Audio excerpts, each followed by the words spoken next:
Welcome back, guys. Thanks for stopping by Mike Foster Outdoors again.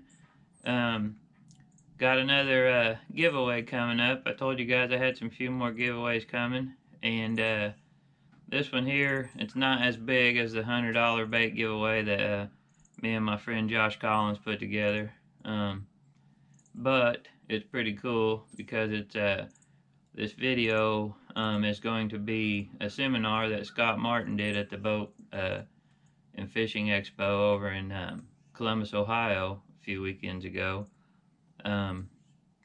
So what I'm going to be giving away on this one is just a pack of Googum baits. This is the Trench Hog. I tried to find some Bandito boats because that's the one that Scott really loves, but as you can see right there, Scott's autograph on there, which is really cool. Scott seemed like a pretty laid-back guy and was real nice when I was talking with him. I know those guys are getting pulled in about 100 different directions at the same time at those boat expos. So anyways, to be eligible, it's going to be the same as last time. All you got to do is comment on the video, on the actual YouTube video itself. Comment down there in the comment section below, and I'll put you down and we'll do the giveaway just like last time. I'll set a deadline on it, probably be at today's the 28th, so we'll probably go about a week, and then we'll give them that pack of baits away, and I'll get your info to ship it out to you. Had one other cool thing I wanted to share with you guys before I get you into this Scott Martin seminar. He had a lot of special, he was talking about just techniques really, not anything in particular, but things that he does on certain techniques to get a few more bites. So I wanted to share this with you. I picked up a couple of these Plano Edge boxes. I know some of you have probably heard about them. This is the small one. This is a 3600. They've got inside of them a holder for a silica pack, and then all of these little yellow dividers have holes in them so it can get some airflow and helps prevent the rusting. I'm looking forward to see how these hold up for the year. They got a super simple way to open them. Just pull that forward, pop that dude up. Also, instead of like the old boxes, these things come already cut. You don't have to fight them trying to cut the little tabs off from where they come out of the molding machine. So that right there was a pretty nice feature too.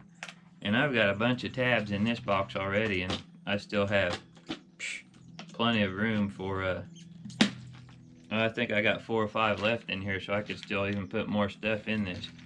And then I picked that's just a standard 3600 box, and then I picked a 3700, just a standard, up as well, and then I put all my hooks and my shaky heads in that. I don't know how good you guys can see that. Hopefully the sun's not glaring off of it. But anyways, a little pricey, but not near as pricey as a bunch of rusted hooks that you have to keep replacing. Terminal tackle is getting expensive nowadays. So anyways, guys, make sure you comment on this video so you can be in a giveaway. Share with some buddies, and if you're new to the channel, hit the subscribe button. Click on that notification bell. Having a blast doing this and sharing stuff with you guys, so I hope you enjoy it, and enjoy the Scott Martin video coming up here. Till next time, tight lines on the water. See you guys. Come on. I'm ready to get home. I'll get back a Bandito boat. The weather's going to be warming up tomorrow, and so I'm going to be doing some fishing on Okeechobee. Should be a lot of fun. It was pretty good this last week, but Florida's just been weird this year. Even if you look at the weights on the St. John's, you look at it and you say, man, what happened last year in the St. John's? It was record-breaking weights, and this year it's way off. And it's just cold fronts. It's cold fronts at the wrong time, based on the moon. It's just been a strange year. But Okeechobee is really, it looks really good. So if you guys get a chance, you want to break loose out of this cold, I suggest you head south, come down to our marina. Beautiful, beautiful lake. You're going to catch lots of fish, and you're probably going to catch a real big one too. So I don't know how many of y'all stuck out yesterday with all the seminars, and I did one already today. And I've been talking about little things that make a big difference in fishing. That's always my theme when I'm up here talking. And I don't stand up on the tank and talk about one particular lure and tell you to go buy it. I want to talk about techniques, you know, and little things with that each technique that how to set it up. Everything from the rod size to the line to a couple of things that I like to do to give it action. Because look, I can tell you to go tie on a football jig or a spinnerbait. You can go tie it on and cast it around, and you know you'll probably catch fish doing a lot of different things, but you're going to catch more fish more consistently doing it the proper way, rigging it the right way. You know, as an angler, when I'm on tour, you know, we've all got the same kind of boat for the most part. We've all got the same basic rods and reel setups, all the same lures. And so what separates us? Well, obviously knowledge of where to fish and what to look for is one thing, real important. But two is those little things I'm going to talk about. And efficiency. Efficiency is real important in fishing. You know, before I get into the little things, I'll talk about efficiency just a little bit, because in tournament fishing, again, we all have basically the same rods, reels, and boats. We all have roughly the same kind of knowledge, obviously. But efficiency, I can win a tournament and I can beat a guy a lot by being more efficient than him, even if I'm not on the best spot on the lake or best area or doing the best thing. I've done really, really good in tournaments and not be on what most people would consider the winning fish. I just was efficient or smart on how I approached it. And I caught all the extra fish I needed to catch, or I got a couple extra big bites. But I wasn't on the best spot, but I ended up winning or you know, doing real well in the tournament. You know, everything from just not wasting time casting, not wasting time messing your bait up. You know, when you cast out there, your worm sliding down your hook. Little things like that make a huge difference in fishing. If I make 1,000 or 5,000 casts in a day, and all 5,000 of them were perfect on point, I didn't backlash, I didn't waste time in between, and the guy next to me makes the same amount of casts. Well, he probably wouldn't if he was being inefficient. You know, if he's casting, had to fix his bait, had to retire every 5 minutes, or made a bad cast. All of a sudden, I've got 1,000 extra casts in the day, and that makes, believe it or not, makes a big difference. It's just little things like that. So if you're a tournament angler, efficiency is important. And also, let me say this.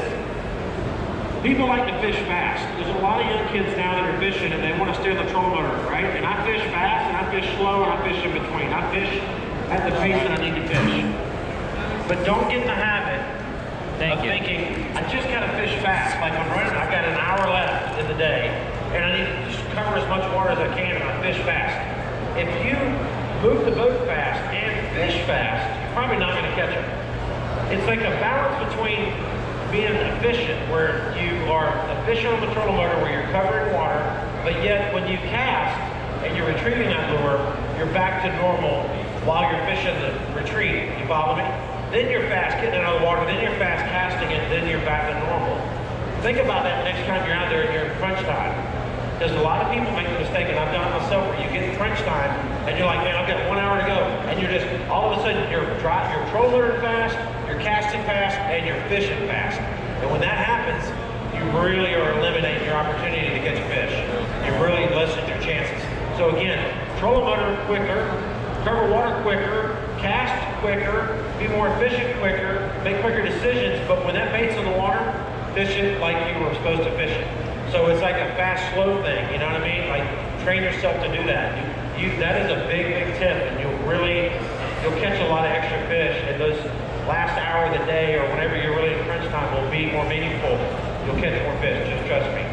So those are a couple little things that make a huge difference. Technique food-wise, earlier I talked about swim baits, I talked about chatterbaits, I talked about sight fishing, I talked about jerk baits.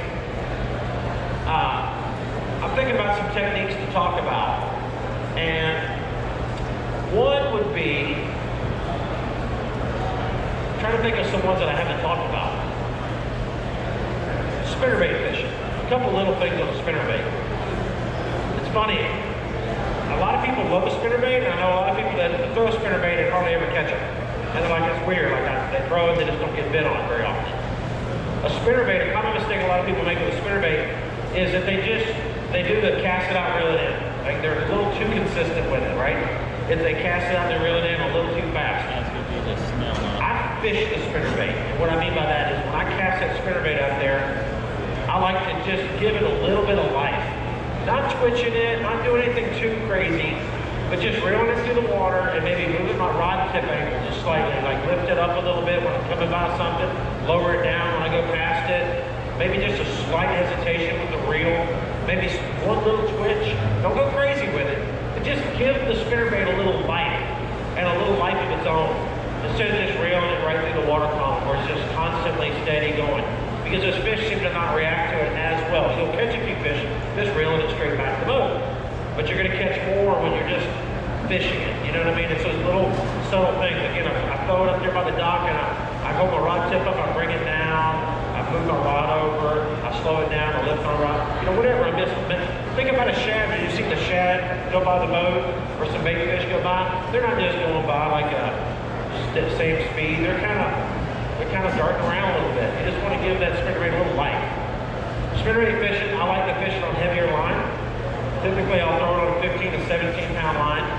And I'm going to throw it on a rod that's anywhere between a 6.5 foot rod if I'm up shallow around docks or around trying to get it underneath trees, 6.5 to a 6.9, and then actually probably more like a 6.9. I don't think I've thrown it on a 6.6 in years. Back in the day, they used to throw 6.6s a lot. That was before they made 6.9s. Like 20 years ago, only rods were like 6.6s and 7s. Like they never had 6.9s and 7.3s. You know what I mean? So a 6.9 is probably the one I'm using when I'm target fishing, and a 7 to a 7.3 is a really good rod for just normal fishing down a bank, you know, sidearm casts down the side of the dock. Favorite has a rod over there called the Rush. It's the Favorite Rush series, 7.3 heavy. And that is like my all-purpose everything rod. Like I literally have 5 or 6 of those on the deck of my boat at all times. I use it for chatterbaits, topwater, and spinnerbaits. Normal jigs, like light jigs, you know, open water jigs, I'll use it as well. And that works really, really good. The retrieve on a spinnerbait reel, I like a 7.3. I don't want to get to an 8-1. I'll find myself fishing a little too fast. So a 7.3 is a good one. Some people like throwing it on a 6-1 reel, but for me, I've really just gotten away from all 6-1s, other than jerkbait fishing, because whenever I'm trying to, like I get a bite on that spinnerbait, I like reeling up a lot and swinging on the fish. Not set the hook real hard, but just leaning into it, and I'll reel like crazy and cinch that hook will cinch into it, and I seem to land fish a little better that way. And that's it. Color-wise on a spinnerbait, blade combination, obviously every lake's a little different. I mean, they all work, you know. I like willow leaf blades if I'm just covering some water, you know, out in open water, submerged grass. If I'm around docks and I'm trying to slow that bait down a little bit, a Colorado or Indiana blade is going to be good. It's going to slow that bait down just a little bit, keep that blade or that bait up in the water column just a little higher. So those are my spinnerbait choices there. Record this, put you guys on the channel. I thought mine was beeping. I thought it was my GoPro that was beeping. Alright, here we go. So that's my spinnerbait tip. The other tip that I'll give you is on a football jig. I haven't talked about a football jig, and I love a football jig. I used to throw a Carolina rig a lot back when I first started fishing. And I still throw it to this day, actually. I've caught some fish even at Kentucky Lake a couple of years ago. I finished second behind, who was the guy that killed him on Kentucky Lake? Jason Lambert. Yeah, Lambert, yeah. We got the old Lambert train, showed up, and he caught like 100 pounds, like literally. I came in second, but he beat me by like 20 pounds. But I did catch a lot of my fish that event on a Carolina rig, on a bandito bug. I was casting a bandito bug on a Carolina rig, and it worked really, really well. By the way, the bandito bug, it's ridiculous. Like, I use it for everything. I mean, flipping, I caught them at the last tournament at Kissimmee, flipping the pads. People were coming in around me, fishing around me, and they were all flipping the traditional stick baits, and no one was catching them very good around. No one stayed. Like, they would roll through and they could flip around, and they would just finally just move on to that. They were sitting there watching me catching. I mean, I catch 10 fish when somebody was in the area, and honestly, it was the bait. Like, really was the bait. And Carolina rig in that tournament was really good too. But a football jig is a lot like a Carolina rig. But a mistake that people make with a football jig a lot is they fish it with the rod tip up. So they'll throw the football jig. First of all, if you don't know what a football jig is, it looks like a football. The lid is turned sideways, and it's an open water jig. It's not something I'm flipping with. It's not something I'm trying to skip. I'm making long casts on a point. I'm making a long cast on a ledge. It's a covering water type bait. I'm gonna usually throw a heavy bait, a 3/4 ounce, sometimes a 5/8, occasionally a half if I'm shallow. Half, like 10 foot or less on half. 10 foot or less on half ounce. 10 to 15 foot, 5/8, 15 and deeper 3/4. And the reason I go heavier is the key to the whole thing is keeping bottom contact with that football jig. The football jig, the mistake people make is they lift the rod tip up usually. They'll throw it out there. I've seen a lot of people, and they fish it like a regular worm, or they fish it like a jig if you're up shallow. They're lifting the rod up, letting it settle, reeling the slack up, lifting the rod up, doing your traditional pump. The problem is with that, when you lift it up like that, typically that football jig is lifting up off the bottom, you're losing contact, it's gliding, and then coming back down to the bottom. Yes, you will catch fish that way, absolutely. But again, little things that make a big difference. I drag it. I sweep it just like a Carolina rig. And a couple of reasons. One, they just bite it better. But why do they bite it better? First of all, I'm sure that a crawdad in its natural habitat is not crawling around, going through the middle of the lake, going like this. I'm sure it's not. I'm sure it's crawling on the bottom, trying to get underneath every rock it can find and everything else. So that gets their attention, honestly, but it's not as natural. The football jig, so if you're just lifting it and falling it, lifting it and falling it, then you're relying on the sight of the football jig, the fish seeing the football jig, swimming over and biting it.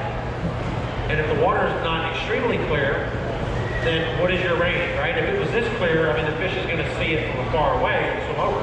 But if you're in fairly, normal 2-foot visibility, and your jig's over here doing this, and there's a bass 30 feet away, he does not see the jig, right? By dragging along the bottom, what's it doing? The whole time it's dragging. Every time I drag it, and it's going along the bottom, imagine what that jig sounds like hitting every rock. Boom, boom, boom, boom, boom, boom, boom, boom, boom. Hitting bottom, hitting the rocks, hitting the rocks. That lead's making that noise like a rattle in a crankbait. Boom, boom, boom, boom, boom, boom, boom. And then fish, no matter where he is, 30 feet away, 40 feet away, if he's hungry or in hunt mode, he's going to start swimming towards that sound. So as you're dragging that jig along, you're casting up there on that point. All the fish that are over here and over here. You wonder why you keep catching them sometimes. You're probably pulling them in. They're making the noise of the jig, the noise of the fish biting, all that. You start bringing some fish into the area. But just dragging that jig along makes that extra noise. It kicks that dirt up along the bottom as well. So it's a real natural look to that fish. I think that bass comes up behind it, and they're more apt to biting. So I catch bigger fish and more fish dragging it on the bottom. The other reason I like to drag it is it allows me to tell what's down there. I can feel everything. There's like, you've heard the term spot on a spot, where you pull up on a good point, like this is my spot. I love fishing this point. But there's one spot on that point that's always like the money spot. And it's usually different, right? It's either a hard bottom or more rocks, or maybe it's a transition of type of rock. There's a reason for that spot. But with that football jig, I can feel, as I'm dragging it along, I can feel that bottom, and I can tell that something's different. I cast over here. So when I'm in Kentucky Lake, a lot of times I'm trying to find shell beds, and I'm trying to find the hardest spot on a ledge. So I'll pull up on a creek mouth or a little point or some type of little spot, and I'll throw out there with a crankbait a lot of times, cover some water, and then say I start catching a few of them. I'll take my football jig after I've caught a few, and I'll throw it to where I think the best spot is and drag it through there and be like, okay, it feels this certain way. And then I'll throw again over here, it feels the same. And a lot of times I'll notice I'll throw over here, maybe just 30 feet farther down, and it's different, bushy. It's not the same feeling this year. I'll throw way up here, it's not the same. That gives me confidence right then that that's the spot. So my mind doesn't have to wander when I pull back up the next time on that spot. Then they move down. I'm pretty confident. You know, it just gives me more confidence to know that I'm fishing the juice, right? So that football jig allows you to feel that. Now I like to rig it up on, line is very important. The little thing makes a huge difference with this is line size. Fluorocarbon is #1. P-line X-braid, P-line fluorocarbon is a tactical. 15-pound test, sometimes 12. If it's deeper, and I'm really trying to keep it on the bottom hard, or it's a nice sharp drop, I'm gonna throw a lighter line, because as I'm pulling it and it's coming off that drop, that lighter line keeps that bait on the bottom a little better. I can really work it down the ledge with 12 better than with 15. And 17's a little too thick. 17 line's gonna lift. It's gonna be hard to keep that bait on the bottom. So if you've been throwing 17 or 20 on a football jig, again, try that 12 and 15. You'll be amazed at how you'll get more bites and it'll stay on the bottom better. And I haven't had any problems. I remember catching, I caught a bass, this was probably 6 or 7 years ago. We went to Lake Travis in Texas, and super big cold front came in, and I wasn't catching them that good. I was catching some small bass on the shorelines, and I went out to the lake looking for some fish on some ledges, and I found a couple of fish on the graph, went back there for the tournament, and it was 20 foot deep on top, dropped it like 80 foot, but you had to stair step it down. And that 12-pound line, I was able to stair step it down better. I could literally pull it off each little drop. I could feel it, and then I'd pull a little more, and I knew it was falling right on the drop. But 15 would glide out a little bit too much. I was missing a lot of that stuff. And then catching a bass in the tournament that didn't weigh 10, it was like 8.15, but it was the biggest bass of the whole year on the MLW tour. And they actually gave me at the end of the year an extra $5 grand for having the biggest fish of the whole year. Caught it on a football jig in Texas. So I did pretty good in the tournament. So I remember it was the first fish I caught that morning. It was like 30 degrees, like literally I was freezing to death. And I got it in the boat. And I remember fighting it when I set the hook on it way out there. Light line, rod's doubled over, and it doesn't even feel like a bass. Like no way, it's 100% catfish in my mind. I'm fighting it, it just comes out deep. And it's probably 30 feet under the boat. And it's literally under the boat. I'm like fishing like I'm fishing for grouper. Like I'm on the front of my boat going, lifting it up and reeling my slack down. And the guy's like, is it a bass? And man, there's no way it's a bass, dude. It's gotta be a big catfish or a turtle or something. And he stands over the net, and like, I kind of half called him off. I'm like, yeah, it's just, don't worry about it, man. It's not gonna be good. It'll go down again. I'm like, goodness gracious. Finally, I'm looking down, and I look and I see it, and I go, oh my gosh, it's a bass. Dude, it's a giant. It only looked like a 12-pounder in the water, big old belly. And so it finally got back up the surface. We netted it up, we high-fived, and I was so excited. So stick it in the live well, and then it took me like 5 more hours before I got another bite. It was just the most distracting fish because I kept going back there looking at my live well like, is it okay, you know? And it took me all day to catch like 4 more little tiny bass about this big. I was like literally gonna eat it, you know, like if he somehow opened his mouth up and went in there. Little 12-inch Guadalupe bass, or like little tacos in there. It was so little to that big old bass. It was pretty cool. But a football jig was key there. And that was the deal. Now I do like, little thing, big difference, high-speed reel. I really recommend using an 8-to-1 reel on this technique, because a lot of the bites you're going to get are going to be way out there, and you're dragging it along, and I'm dragging it, and with the bite is usually, you'll feel them hit it, but a lot of times it's a weightless bite, because they'll come up behind it. A lot of times they'll come up behind it and hit it and keep moving forward, so your bait, everything will go weightless. You'll be like dragging it, and then it's like, where'd it go? And you're like, oh my gosh. And then you're like, and you set the hook and have to reel like crazy. But that extra speed on that reel will drive that hook. A 6 to 1, you are gonna have a real hard time landing any fish. You're just not gonna be able to catch up to the fish. So that's a huge deal on that. So a high-speed reel. Jig colors, I mean, I'm 90% of the time throwing some type of natural crawdad. Green pumpkin orange, green pumpkin purple, some kind of variation of that. Very seldom do I throw a black and blue football jig. You know, it's some type of natural color. I like a swimming trailer of some sort, but don't put a swimming trailer on there that is too much resistance in the water. Like I use the crack and crawl a lot for a lot of things, but it's the claws grab so much water that if I'm trying to keep that bait on the bottom, it's lifting that bait a little bit too fast. So I'll put a Yamamoto twin tail on the back, I'll put a Zoom speed crawl on the back. Now we're making a smaller size crack and crawl that'll be out soon, and then that'll keep it down. But those claws were just a little too big, and it lifts that bait up. So that's that on the football jig. Any questions so far on a football jig or a spinnerbait? I got in the summertime, the summer crawl pattern. Do you ever see a little bit of an increased bite with that chartreuse? Yeah, you know, that chartreuse is good. Okay. Yeah. I've seen it, Yeah, absolutely. Yeah, summer crawls are good. It's a green pumpkin chartreuse.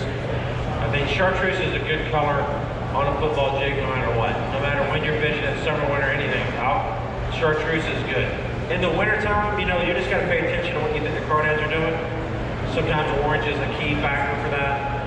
But I like it a lot. One little thing that I like to do, and this might help you up here, either on the river or in some of the reservoirs around here in the early spring before the fish start moving up to spawn. I like to pull into these lakes, these reservoirs, and I'll find what I call shelf rock. Well, like it's a bluff wall, but it's not like straight bluff. It's stair step, like I was talking about, but you can physically see it. And there might even be like the vein of that like flaky rock in it, you know what I mean? And I love that stuff in the early spring because those crawdads love that kind of shoreline as well. They burrow up into that fluffy rock, but with that soft layer kind of mixed in. They bury up in there and they get in those rocks. And those big bass will stage going into those spawning creeks. They will stage on those sections of bluff rock. Normally when you go into a creek, you're gonna have that kind of bank on, if it's a lake that has it, you're gonna have that kind of bank on one side and basically a 45-degree angle pea gravel bank or chunk rock bank on the other. But that early spring, they'll get on that ledge rock and they'll get it with that stair steps. And I like to take that football jig. This is the only time I'm not throwing it far. I'll come into the creek, and if the bluff wall is basically there, I'm gonna hold my boat 12 meter down the bank and I'm gonna 45 it to the bank. Not straight to it, not parallel, 45 it to the bank, literally on the bank, like let the football jig land in 1 inch of water. And get it and do short sweeps with that lighter line and stair step it off and glide it off those steps. And as that football jig comes out, it's a neat bite because you're dragging it like short drag and let it sink, watch your line, then short drag. And somebody's gonna push your button and let a little line out, short drag, and then all of a sudden it'll go weightless and your line will be swimming out the channel. That's a cool deal. You're like, oh, there he is. You know, but those fish will stage up like that. So that's a really good place to fish a football jig in the early spring. So those bluff banks, those stair step bluff banks going in to spawning areas. Obviously, the later in the spring you get, the farther back you're gonna go with it. And you know, if it's colder and it's a little early, you can do that same stuff out a little bit farther, out towards the main lake. So just kind of play around with it like that. Square bills. I love a square bill. Square bill, a couple little things I like to do on a square bill. First of all, rod size is a 6'9" or 7 foot, typically. Medium heavy, medium to medium heavy. I do like anywhere from 12 up to 20 pound line. What you gotta know on this is you gotta pick the line size to make your bait dive to the depth that you want it to dive. Because you don't want to reel it fast, right? That's a mistake a lot of people make. And I was talking about this earlier in the chatterbait tip. Fish like a certain retrieve speed, meaning the lure is going at a certain speed. They prefer that speed for every time of the year or day. Like if you're catching them on a spinnerbait, you get dialed in on a spinnerbait bite, It's a certain retreat. If all of a sudden you start burning it on the days that you're crunching it when you're just doing this medium retreat, and you start burning it, you're not going to get bit as much. So whatever retrieve the fish are dialed into, or whatever retrieve works the best on that particular lure, you need to not change the depth of the bait based on reeling it faster and higher, or lower, slower, whatever. Like, change your line a little bit.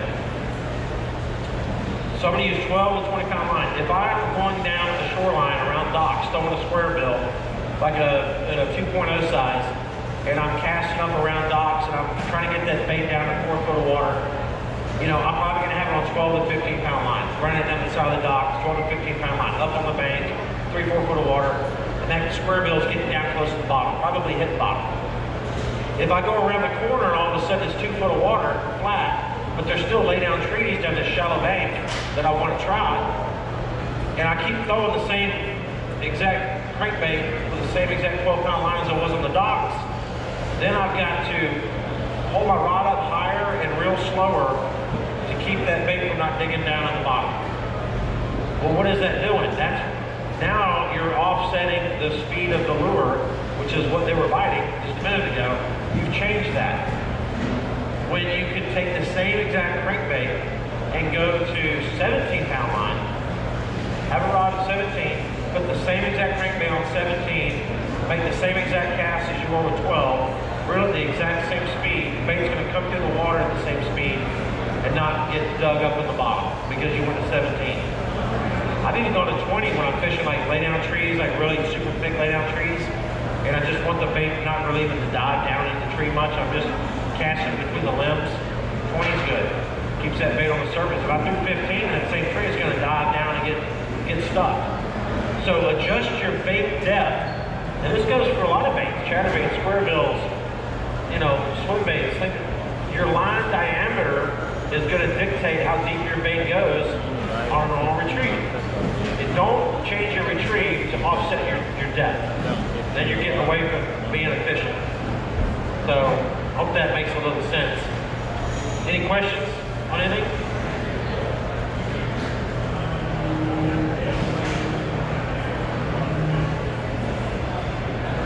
Yeah. Correct. Yeah. Losing fish on a crankbait. Yeah. Correct. Yeah, I don't. So he said he's using a stiffer rod on the square bills and losing some fish, and that is going to happen.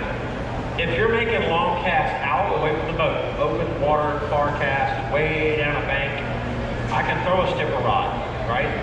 If I'm going down the shoreline and I'm literally casting from here to this gentleman right here, to the lay down tree, or the corner of the dock, where the strike is right here, then I need a slower action rod, slower tip, not a fast tip. I need a medium, good medium.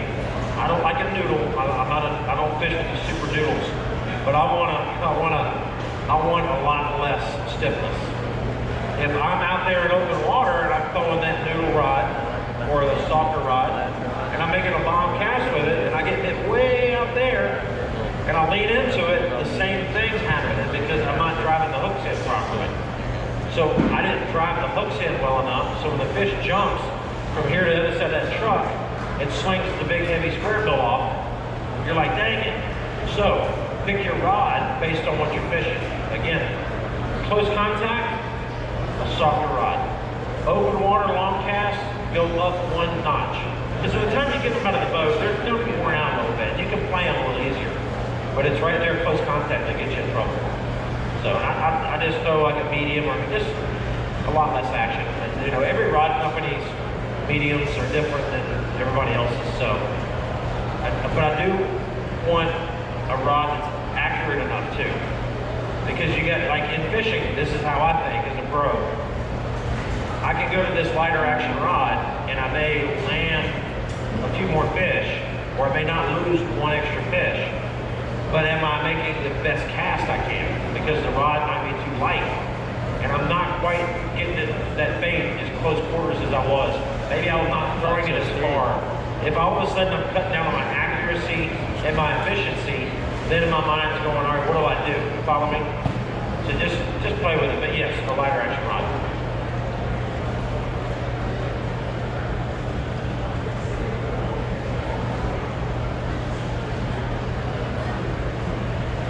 That deer skull's pretty cool, that hydro dip on there. That deer skull right there, that hydro dip on there is pretty cool. I was thinking about taking it home with me. Yeah. Now, his question is if pre-spawn and staging fish, what depth are they usually at? I mean, it always depends on the particular lake, water clarity, and the exact temperature. It's not an exact science.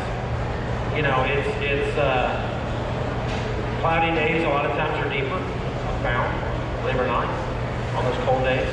Sunny days in the spring, especially on those rock banks, warms those rocks up a little bit, they'll get tighter on it. So it's kind of the opposite. A lot of people think, oh, it's sunny, I need to fish deep. Well, actually, they're snowed up against that rock a little more. I've seen them suspend a bit more on cloudy days off the bank. It's not windy. Now, windy, they'll get back on it, pushes them up there. But on a calm, cloudy day, cold, and they quite haven't moved yet, like they're trying to, they'll still lay out there on the bottom. They just lay out there on the bottom. A lot of times you'll catch fish that you look at their bellies and they're actually like, you see dirt on them. Like literally see like red clay or dirt, or you can kind of tell. And if you see their lips red, you see their crushers real red, and everything kind of red, real colorful, they're eating a lot of crawdads. Even though you don't see them in their mouth, you might see them with tentacles sticking out, but if you don't, you see those lips real red, they're eating those crawdads a lot. So they'll lay down on the bottom. And a lot of times it's one of those deals, when they're on the bottom, they don't want it hopping up high. You know, it's a drag and let it sit, drag and let it sit thing. So if you ever get in that situation, you know, you see on the graph, a lot of times, you can't really see them. It's just like, you don't even look like a fish. Just kind of pay attention, you'll see them lift up. The one time I was, one of the first times I used the microwave, I was at Gunnersville, and we went to this spot. I filmed it, it was a TV show, and I'm sitting there fishing, and with a buddy of mine that lives there, and we're challenging the Jordan brothers, actually. And we beat them, by the way. That was good. And he said, man, there's a lot of fish on this. There's a big school out here. And it was a common spot he'd been fishing. And we pulled up, and sure enough, you could see fish on the ground, the normal things. And we threw he used to throw a crankbait, never got a bite, I'm throwing a worm, like a Texas rig brush hog, actually. And dragging it real slow. And I'd get bit, boom, and he's throwing crankbait, nothing. I mean, like, and he loves crankbaits. It's his spot. And I catch like 5 or 6, and they're not big, they're like 2 pounders, 2.5 pounders. And he's like, man, there's big ones here, there's big ones here. And I would just drag it on the bottom. But if I lifted it up, started popping it, never would get bit. I would just drag it, just like fill the bottom the whole time. And they were getting it. But then I turned the hydro wave on, which was cool. There was some bait around. I turned the hydro wave on, we cranked it up a little bit. And I'm watching my depth finder, and all of a sudden the bottom that had these little marks that weren't detached, and you can still see other fish, all of a sudden started lifting up off the bottom. Like the whole bottom came alive. Like all the fish that were laying on the bottom lifted up. You saw the bait doing different things. Like the depth finder all of a sudden looked totally different. And my buddy all of a sudden just started killing them with that crankbait. We only had one crankbait in the boat, one crankbait rod. We're supposed to do a frog show, but they're in the fall. We had frogs and braid flipping on and everything. And he's literally catching one of my TV shows. It's on the internet. It's funny. And he's catching there's another one. It's like 4-pounder and 5-pounder. And finally, we're trading rods. We're like, here, it's my turn. And I'll just throw it out there and catch one and hand it back to him. But that was cool. But they were laying on the bottom. And it was cold. It was, you know, the fish were not active. It wasn't pre-spawn. It was in the fall. But it was just neat to see how they lay on the bottom. And it was also neat to see the hydro wave work and really make a difference. It's right there in front of my face. So, well, guys, thanks for hanging out. Truly enjoy you guys having me up here this year. Hopefully, I'll be back next year, do some stuff. I'm not sure what the dates are yet, based on what the tournaments are going to be, but I enjoyed it. So I'll be hanging out for a few more minutes, and then I'm headed to the airport. I'm out of here. We'll see you. Thank you.